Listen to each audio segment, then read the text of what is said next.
Hey, you guys, since we finished our last chapter book, which was The Mouse and the Motorcycle, thought we should start a new one. But I kind of didn't have any good chapter books around my house for you guys. So I picked one, but because I can't get the actual paper copy, I'm gonna read it to you off of my iPad. So it's gonna be a little different than normal, but the story is still the same. This is the first time that I'm hearing this story, and I'm guessing it's probably the first time you're hearing this story too. So this is called The Miraculous Journey of Edward Tulane.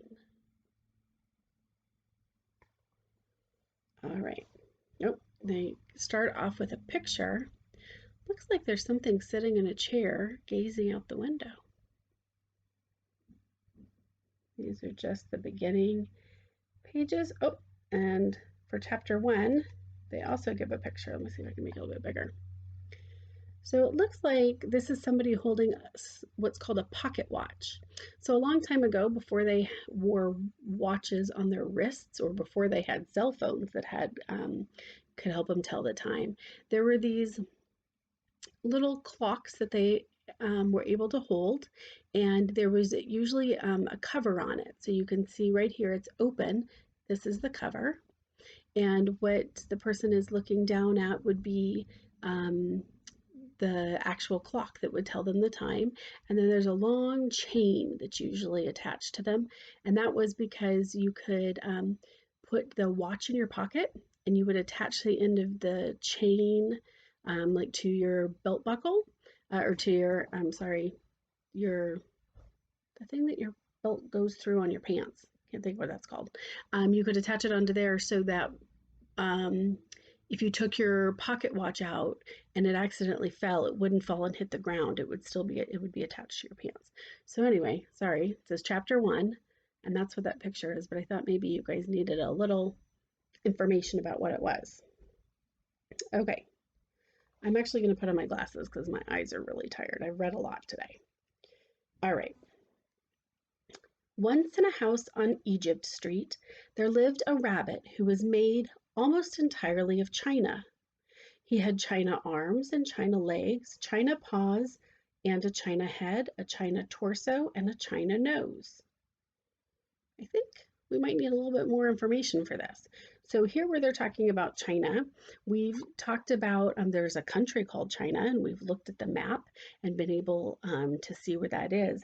What they're talking about here when they say China is a kind of porcelain, which is something that cups and plates, mugs are made out of, bowls are made out of, and it's breakable. So it's not plastic, and you probably have some plastic dishes at home, but you probably also have some dishes that are breakable, and those ones are called china. So it sounds like there is kind of a rabbit statue that's made out of this breakable material called china, and china is usually just white colored, just so you know. Okay, so I'm going to read that over again now that you guys know what that is. Once in a house on Egypt Street, there lived a rabbit who was made almost entirely of china. He had china arms and china legs, china paws and a china head, a china torso and a china nose. His arms and legs were jointed and jointed by wire so that his china elbows and china knees could be bent, giving him much freedom of movement. His ears were made of real fur, real rabbit fur, and beneath the fur there were strong bendable wires which allowed the ears to be arranged into poses that reflected the rabbit's mood: jaunty, tired, full of ennui. His tail, too, was made of real rabbit fur and was soft and fluffy and well shaped. The rabbit's name was Edward Tulane, and he was tall. He measured almost 3 feet from the tip of his ears to the tip of his feet. His eyes were painted a penetrating and intelligent blue. 3 feet would be pretty tall. That's about 1 foot, so he'd be 3 of those. Can't quite show you on the screen, but this is kind of a bigger statue than I was imagining. In all, Edward Tulane felt himself to be an exceptional specimen. Only his whiskers gave him pause. They were long and elegant, as they should be, but they were of uncertain origin. Edward felt quite strongly that they were not the whiskers of a rabbit. Whom the whiskers had belonged to initially, what unsavory animal, was a question that Edward could not bear to consider for too long. And so he did not. He preferred, as a rule, not to think unpleasant thoughts. Edward's mistress was a 10-year-old girl, dark-haired girl named Abilene Tulane, who thought almost as highly of Edward as Edward thought of himself. Each morning after she dressed herself for school, Abilene dressed Edward. The China Rabbit was in possession of an extraordinary wardrobe composed of handmade silk suits, custom shoes fashioned from the finest leather and designed specifically for his rabbit feet, and a wide array of hats equipped with holes so that they could easily fit over Edward's large and expressive ears. Each pair of well-cut pants had a small pocket for Edward's gold pocket watch. Abilene wound this watch for him each morning. "Now, Edward," she said to him after she was done winding the watch, "when the big hand is on the 12 and the little hand is on the 3, I will come home to you." She placed Edward on a chair in the dining room and positioned the chair so that Edward was looking out the window and could see the path that led up to the Tulane front door. Abilene balanced the watch on his left leg. She kissed the tips of his ears, and then she left, and Edward spent the day staring out at Egypt Street, listening to the tick of his watch and waiting. Of all the seasons of the year, the rabbit most preferred winter, for the sun set early then, and the dining room windows became dark, and Edward could see his own reflection in the glass. And what a reflection it was! What an elegant figure he cut! Edward never ceased to be amazed by his own fineness. In the evening, Edward sat at the dining room table with the other members of the Tulane family, Abilene, her mother and father, and Abilene's grandmother, who was called Pellegrina. True, Edward's ears barely cleared the top of the tabletop, and true also he spent the duration of the meal staring straight ahead at nothing but the bright and blinding white of the tablecloth. But he was there, a rabbit at the table. Abilene's parents found it charming that Abilene considered Edward real, and that she sometimes requested that a phrase or story be repeated because Edward had not heard it.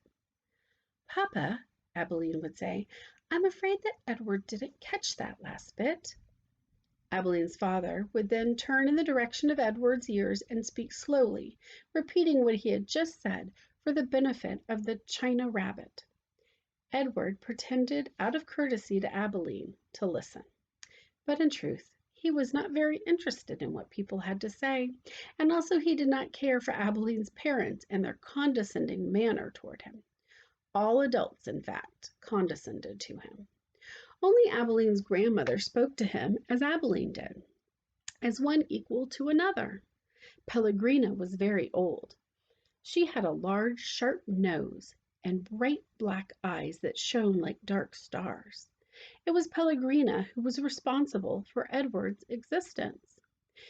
It was she who had commissioned his making, she who had ordered his silk suits and his pocket watch, his jaunty hats and his bendable ears, his fine leather shoes and his jointed arms and legs, all from a master craftsman in her native France. It was Pellegrina who had given him as a gift to Abilene on her 7th birthday. And it was Pellegrina who came each night to tuck Abilene into her bed and Edward into his. "Will you tell us a story, Pellegrina?" Abilene asked her grandmother each night. "Not tonight, lady," said Pellegrina. "When?" asked Abilene. "What night?" "Soon," said Pellegrina. "Soon there will be a story." And then she turned off the light, and Edward and Abilene lay in the dark of the bedroom. "I love you, Edward," Abilene said each night after Pellegrina had left. She said those words, and then she waited, almost as if she expected Edward to say something in return. Edward said nothing. He said nothing because, of course, he could not speak at all. He lay in his small bed next to Abeline's large one. He stared up at the ceiling and listened to the sound of her breath entering and leaving her body, knowing that soon she would be asleep. Because Edward's eyes were painted on and he could not close them, he was always awake. Sometimes, if Abilene put him into his bed on his side instead of on his back, he could see through the cracks in the curtain and out into the dark night. On clear nights the stars shone, and their pinprick light comforted Edward in a way that he could not quite understand.